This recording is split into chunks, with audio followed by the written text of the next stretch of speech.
Perkenalkan, nama saya Alif Basari. Saya dari kelas 12 TK2. Di sini saya akan menjelaskan cara kerja motor starter konvensional berdasarkan posisi kunci kontak, yaitu off, on, dan start, serta menjelaskan fungsi pull-in coil dan pull-in coil yang pada solenoid atau magnetic switch. Yang pertama yaitu posisi off. Saat kunci kontak berada pada posisi off, seluruh rangkaian starter dalam keadaan terbuka. Arus dari aki tidak mengalir ke terminal ST sehingga pull-in coil, hold-in coil, dan motor starter tidak bekerja. Akibatnya pinion gear tetap pada posisi semula dan tidak berkaitan dengan flywheel, mesin pun tidak dapat duduk. Yang kedua yaitu posisi on. Pada posisi ini, ketika kunci diputar ke posisi on, arus dari aki mengalir ke sistem kelistrikan kendaraan seperti panel instrumen dan sistem pengapian. Namun arus masih belum menuju ke terminal ST sehingga pull-in coil dan hold-in coil belum aktif. Oleh karena itu, motor starter belum berputar pada posisi ini. Kendaraan hanya dalam keadaan siap untuk dihidupkan. Yang ketiga yaitu pada posisi start. Pada saat ini kunci diputar ke posisi start, arus dari aki mengalir ke terminal ST pada solenoid. Pada kondisi ini terjadi dua proses secara bersamaan. Yang pertama yaitu pull-in coil bekerja, arus mengalir melalui pull-in coil menuju motor starter dan massa. Pull-in coil menghasilkan gaya magnet yang kuat untuk menarik plunger ke dalam solenoid.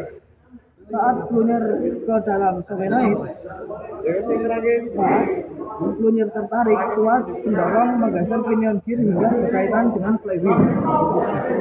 Kedua, hold-in coil. Hold-in coil juga bekerja.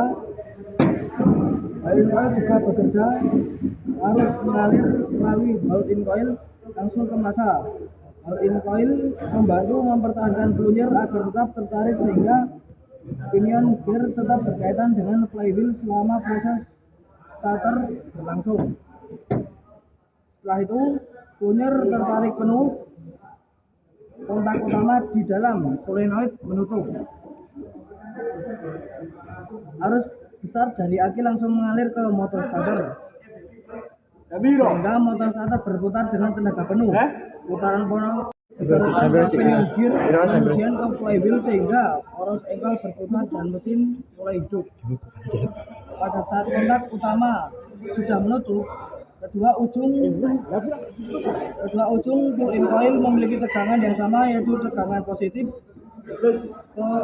dari aki. Karena tidak ada lagi perbedaan tegangan, arus pada pull-in coil berhenti mengalir sehingga pull-in coil tidak lagi bekerja. Namun hold-in coil tetap mengaliri arus sehingga tetap menghasilkan medan magnet yang berfungsi menahan plunger agar tidak kembali sebelum kunci kontak dilepas. Setelah mesin hidup, pengemudi melepaskan kunci kontak sehingga kembali ke posisi on. Arus ke terminal ST terputus. Akibatnya hold-in coil kehilangan arus listrik dan medan magnetnya hilang.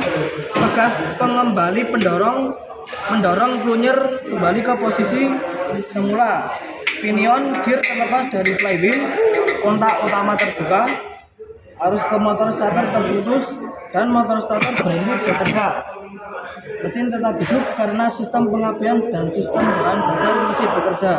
Jadi kesimpulannya, pada sistem starter konvensional, posisi off yaitu seluruh rangkaian starter tidak bekerja. Posisi on, sistem kelistrikan aktif tidak, tetapi motor starter belum bekerja. Pada posisi start, pull-in coil menarik plunger, hold-in coil menahan plunger, kontak utama menutup motor starter berputar dan mesin hidup. Demikian penjelasan saya tentang sistem motor starter konvensional. Wassalamualaikum warahmatullahi wabarakatuh.